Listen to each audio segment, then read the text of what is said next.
All right, this is Shane with the Rational Trader. It is Wednesday the 5th. Let's see, plus 890 today.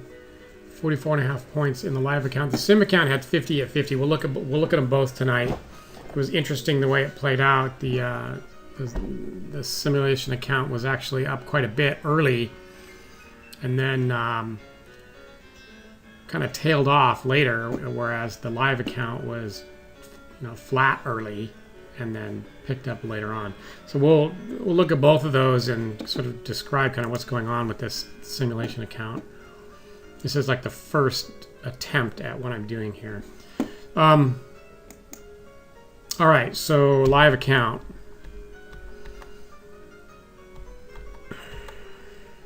So early on, let's see, we didn't start until, actually we started back here. So 6:45-ish. We don't get the break here that we'd like. Right, we want the short signal there, but the order flow looks long. That because the market just falls apart, that we don't bother entering. Fall. You were well below the value area low here.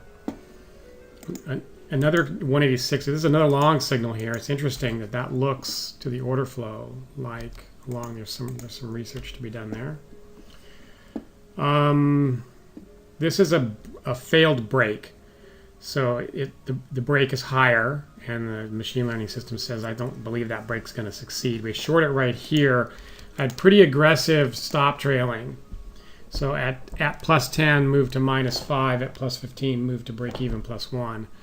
And then at 20, take profit and start trailing. As it happens here, it pulls back, and it gets like 17 or 18 and then pulls back and gets me at plus 1 tick. It would have actually survived the normal 5 tick, entry minus 5 right there. So I saw that and went, oh gosh, it's getting tight. It worked against me, but as it happens, it's not a tragic change. One of those cases where you can really damage yourself by having made that decision to be more aggressive with your stop trail, and then it works immediately against you, right?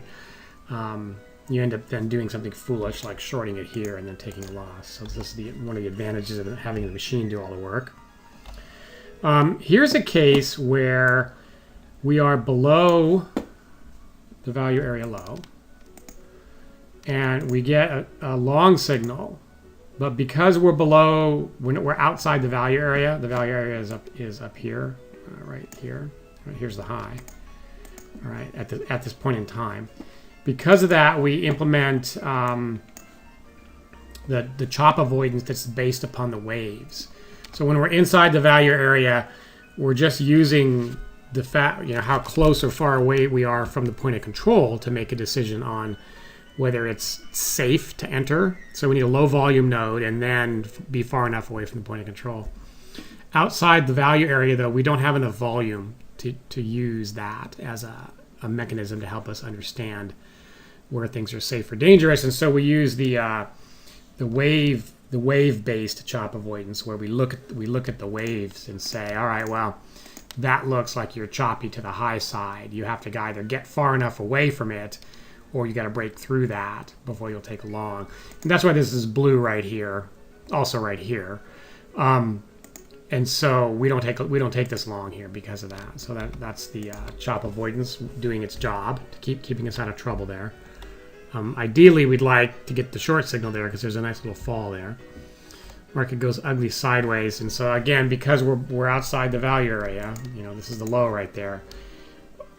We get all of this striping where we can't go short, we can't go either way, we can't go long, because you can see the market's chopping sideways. We just want to stay out until it figures it out. Something interesting to think about is because there are low volume nodes involved here, you could consider changing the way you implement that logic, and we'll talk about that when we look at the sim account. So we missed that nice fall.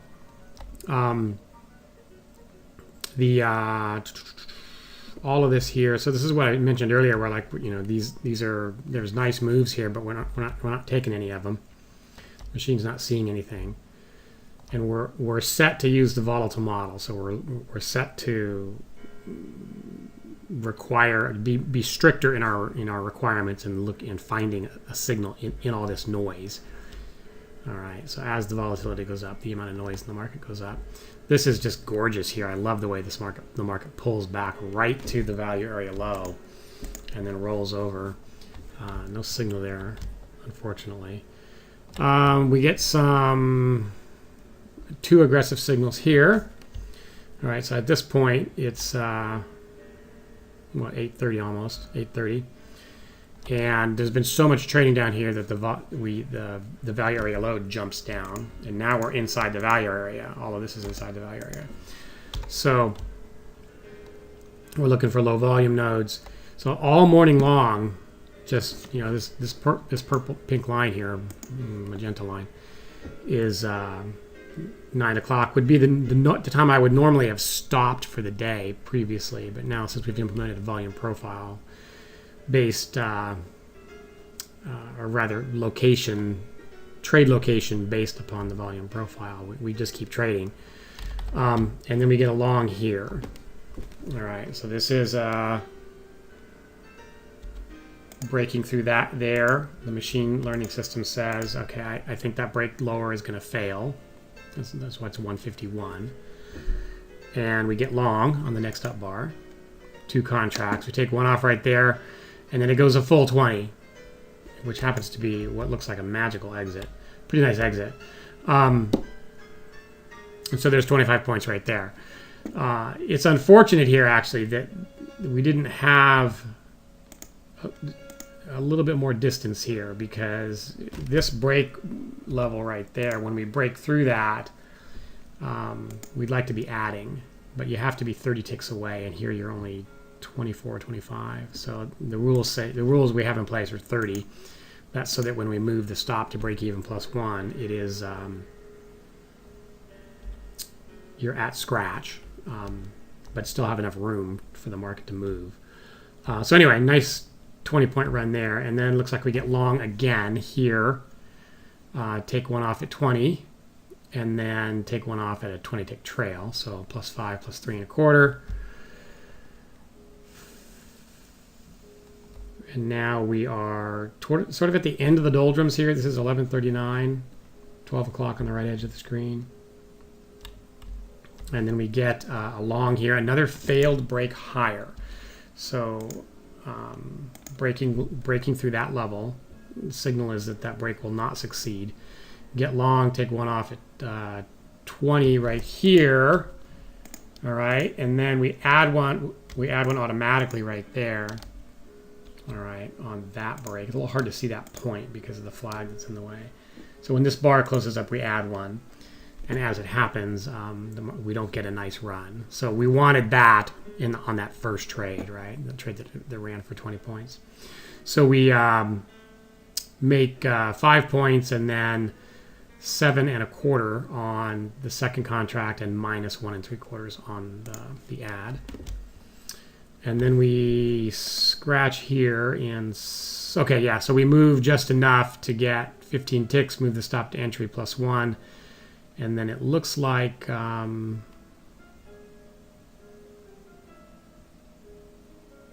it's kind of odd the way those flags are listed. It looks like one contract you took one tick of slippage on, so there's just a 1/4 point there, and that's it. That's the end of the day. So that's the live result. That's this result down here at 890. And let's take a look at the sim now. In simulation, there's a couple things going on here that are experimental, that are new. All right, so I spent most of the long weekend working this out, and there's 2 things that are going on that are different. One is that I have separate machine learning models that have been trained on the different locations. Okay, so and we're going to talk about this at Saturday's update webinar. So the value area low is a location. So I've got a model trained just on the bars that occur at the value area low. All right. Another one at the value area high. Another one for the inside, when you're inside the value area at a low volume node, and then another one for above and below the value area. So there's actually 5 separate distinct models that are running here. They've been trained on the data in those areas. So the idea is that we can get more specific with the order flow at each of these areas. And it's not clear yet if it's a good idea or not. It worked well today. Let's look at it and see. There is another factor at play as well. Let's see if it came into if it manifested today or not. This is that same short or same long signal that doesn't get we don't take because the market falls apart that we saw in the live system. So the order flow looked the same. Same deal. Okay, so now this is interesting. So this here represents the other change that is going on in this experimental sim, and that is that if you're below the value area low, don't get long. And so those signals would normally be longs. 123 and 122. Those are both different kinds of turn signals, thinking the market's going to turn up. Now, in this case, you would scratch and might hit first target. Instead, we don't take them at all. So what has to happen to get long? Once we fall through here, what has to happen to get long is you got to get back to the value area low, or the value area low has got to come down to meet price. Otherwise, we'll only go short once we're below the value area low. And that's the experiment that's running. So distinct models for the different areas. And if you're below the value area low, only go short. If you're above the value area high, only go long. All right. This is the same 151. We won't take that because we're below the value area low. It's also, there's chop avoidance, which is not necessary in this case because of that rule I just described.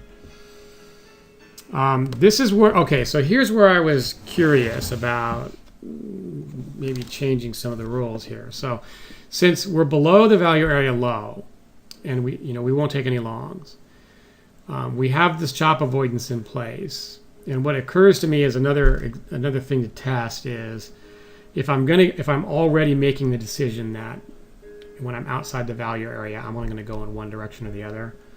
I don't need chop avoidance. I should take it out because I want to catch actually this case. This is the exact case I want to catch, this short here, but I don't because the market's gotten choppy and sideways. And so I need to think about how to test that. Actually, I know how to test it. I just need to set it up and do it, and then find the time to do it. But this is a case where, look, I've already, in this simulation, I've chosen to change the way I'm looking at the market in terms of direction because I'm outside the value area. And because of that, do I still need the chop avoidance? And the answer, I'm hoping the answer is no, because I'd like the opportunity to get a short here. Okay, because this is kind of what happens, right? The market chops and then it breaks. All right. Previously, we would use the chop avoidance to help us stay out of trouble. In this case, we're already getting very choosy on where we'll enter. In other words, we require a low volume node. And because we're outside the value area, we're only interested in going short. It occurs to me to just turn the chop avoidance off and see how it works out. In fact, I think I'll just do that as a replay test after I'm done here. So for members, that would be very easy to do. Just turn, set this value to 0, avoid chop outside the value area. Of course, this is experimental, so this hasn't been released to members yet, but that's all I'm going to do is tell it don't implement that. Okay, so now we're down here. We get 221, 251. So these are all short signals. But because the bars are all closing up, we don't mess with them. This one we would take if we weren't in this chop avoidance. So we just talked about eliminating that. We would take a loss right there if we had said, I will go ahead and not use chop avoidance when I'm outside the value area. Okay, so that would have been a loss there. Something to think about. Let's see here. We get short here and take a loss. So that's down 5 points. And then we get short here. It's getting a little hard to see. There's a lot on screen. Here, take one off here, and then the other one is taken off at the trail, so +5, +3. Short again here. The market's jumpy. You see those fills? They're spaced pretty far apart.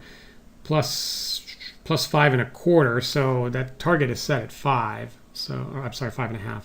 The target's set at 5, so there's some slippage even on the target fill, and then some amount there, 7.75, and then another short here. So you can see the difference. You know, in the live account, we weren't taking any trades in here at all. So another mouse bite trade, 5 points and 3.5.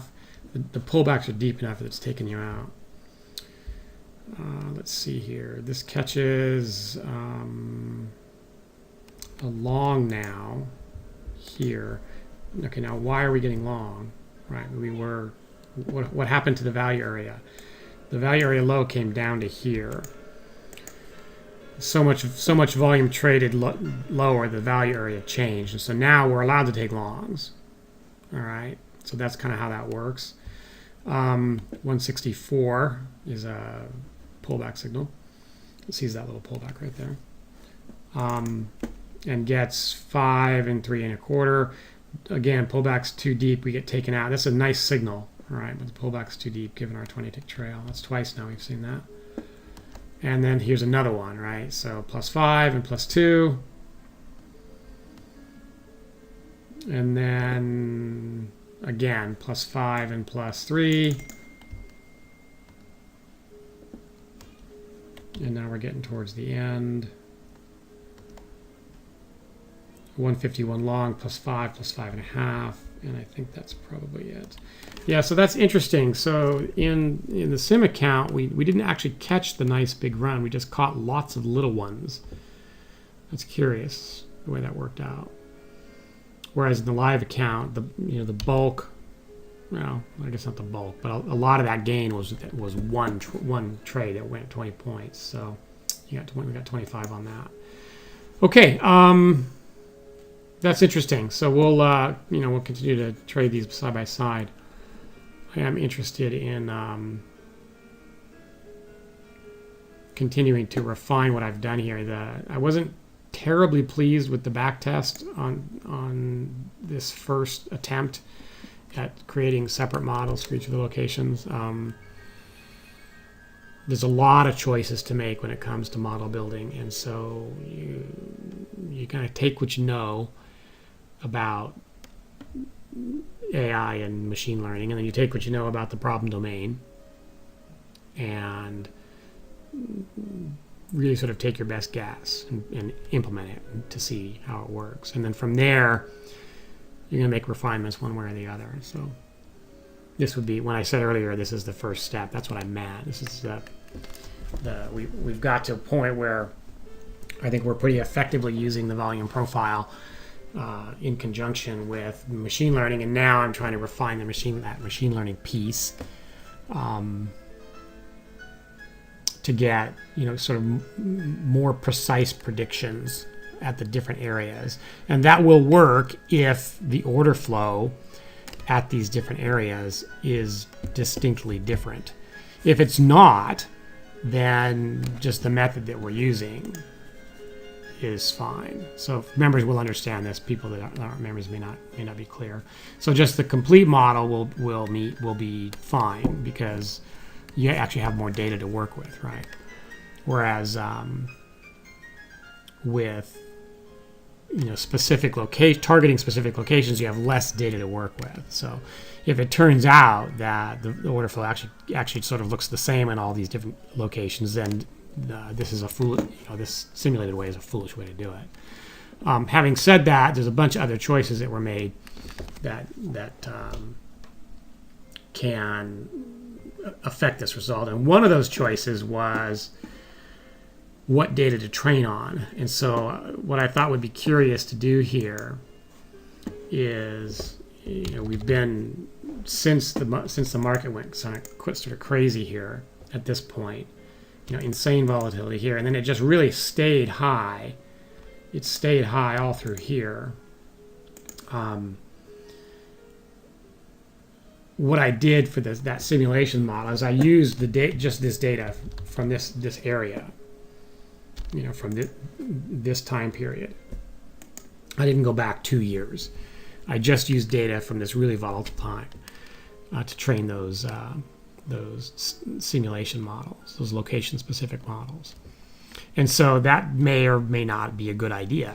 All right, it may be better to use the full set of 2 years worth of data to get more. Basically, that gives the machine learning system more patterns to look at to find commonality with.